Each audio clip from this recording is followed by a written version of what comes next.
তাড়াইল কেন্দ্রীয় প্রেস ক্লাবের সভাপতি ও দৈনিক ভোরের আকাশের কিশোরগঞ্জ জেলার প্রতিনিধি হুমায়ুন রশিদ জুয়েলের শুভ জন্মদিন উপলক্ষে আলোচনা সভা ও দোয়া মাহফিল অনুষ্ঠিত হয়েছে। শনিবার ৩ জানুয়ারি তাড়াইল সদর বাজারে খান ব্রাদার্স কমার্শিয়াল কমপ্লেক্সে অবস্থিত প্রেস ক্লাব কার্যালয়ে এই আয়োজন করা হয়।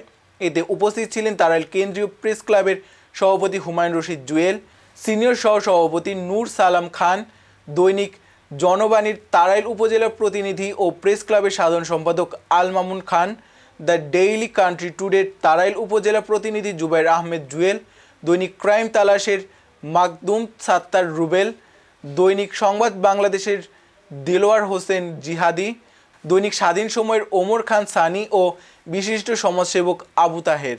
ঠিক তেমনিভাবে সাংবাদিকতায় আমরা যদিও সাংবাদিক না, সংবাদ কর্মী হিসেবে নিজেকে পরিচয় দিই, আমি বলবো যে সেই জায়গা থেকে কিন্তু আমাদের হুমায়ুন রশিদ জুয়েল ভাই অনেক অবদান আছে এবং উনি রাখছেন, উনি চেষ্টা করেন।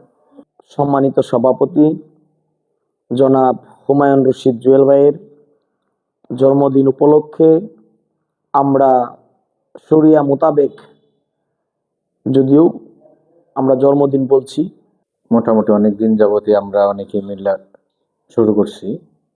আমরা স্বচ্ছভাবে থাকতে চাই, সবার মাঝে থাকতে চাই স্বচ্ছ হিসাবে, যেমন ভালো কাজ যেন আমরা।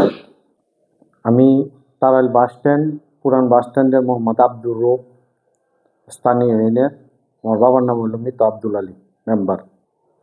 তাড়াইল উপজেলা সেন্ট্রাল প্রেস ক্লাবের উদ্যোগে এই উক্ত প্রেস ক্লাবের এই সভাপতি আমার বড় ভাই, আমার বন্ধু ভাই হুমায়ুন রশিদ জুয়েল ভাই উপস্থিত আছেন কিশোরগঞ্জ থেকে এবং আমাদের তাড়াইলের সন্তান।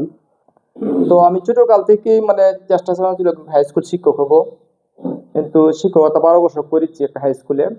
তো দুর্ভাগ্যজনক হয়তো চাকরিটা আমার এমপিভুক্ত হয়নি। সাংবাদিকতা হইলে আসলে একটা আমার এটা পেশা না, এটা আমার একটা নেশা। তবে সর্বক্ষণই চেষ্টা করি মানুষের সামাজিক যে দুর্দশা আমার লেখনীর মধ্যে তুলে ধরার জন্য। অন্যায় অপরাধ প্রতিবাদ করি আমি।